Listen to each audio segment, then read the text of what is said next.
Mexique.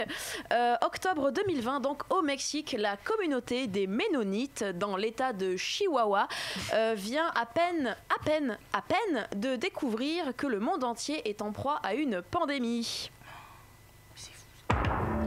Voilà. Et donc Netflix aurait déjà racheté les droits de cette actualité.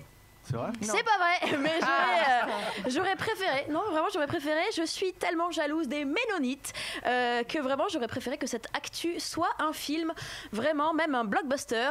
Tant pis pour la finesse du scénario.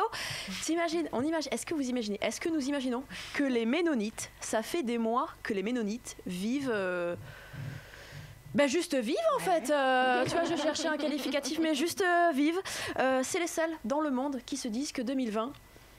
Ça va. RAS, circuler, il n'y a vraiment rien à voir. Tout y va bene.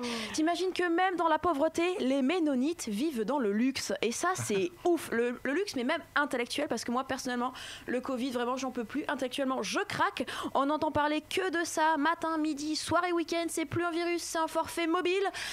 Je parle évidemment du forfait RAID de SFR, comme l'Île-de-France. Alors, je me plaignais.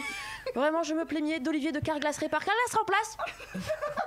Mais je savais pas que le Covid allait avoir un melon plus gros qu'une pièce de 2 €. Ça, je savais pas, je te jure, je suis jalouse des Ménonites. Je suis tellement jalouse qu'à Noël, je suis à 2 doigts de demander la nationalité ménonite, alors que c'est une communauté religieuse. Ça n'a pas de sens. Non. C'est un contresens. Tout ça parce qu'ils ont pu vivre dans l'ignorance du chaos. Voilà, ils sont passés à côté de tout ce bordel. T'imagines jusqu'à présent, tout allait bien au milieu des cactus, et puis un jour, badaboum, placement de produit.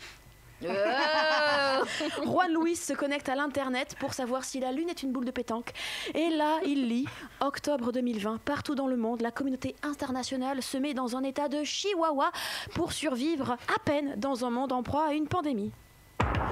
Voilà, donc Juan Luis pensait avoir découvert Netflix. Non, il a découvert la vie. Youpi, la nôtre. Et en fait, apparemment, les Ménonites ont tellement de peine pour nous qu'ils préféraient que cette actu soit un film, même un film d'auteur, vraiment, tant pis pour les longueurs. Et je sais ce que vous vous dites ça y est, la Lucie tourne en boucle. Mais parce que l'actualité tourne en boucle, nous sommes devenus une toupie. Ça fait des mois qu'on vit qu'on vit dedans, voilà, on vit les pieds dedans, c'est ça qu'on dit, et je sens que même dans le luxe, en Occident, on vit dans la pauvreté émotionnelle, du moins. Pour faire des bisous, on joue des coudes, pour sourire, on fait des rides. Et intellectuellement, et pour travailler, on reste en pyjama. Donc intellectuellement, je sens que je craque. C'est tellement surréaliste, je trouve, la situation qu'on vit. Je sais pas ce que vous en pensez. Que en fait, je me demande si c'est vrai. Je me demande qui a raison, qui est dans le surréalisme. Est-ce que c'est les Ménonites, est-ce que c'est nous? Donc le soir, je me dis, allô, le Truman Show, est-ce qu'on est filmé? Et vraiment le matin, j'ai peur de me réveiller finalement en mode bonjour. Bienvenue en 2020. Il est l'heure de se doucher. Pour se doucher, nous vous recommandons le gel hydrococo. Un gel à base de gel hydroalcoolique et de beaucoup de coco. Mauvaise haleine matinale? Prenez le masque à banana. Un masque 100% recyclé à base de banana. C'est quoi la suite? Ah oui. Envie de séduire, coucouner ou encore recouler? Chut, ne vous démasquez pas. Et préférez la flagrance eau de Javel. Par numéro 5 de Javel. Sur ce, bonne journée. Ah, c'est ça, le thriller, je vous assure.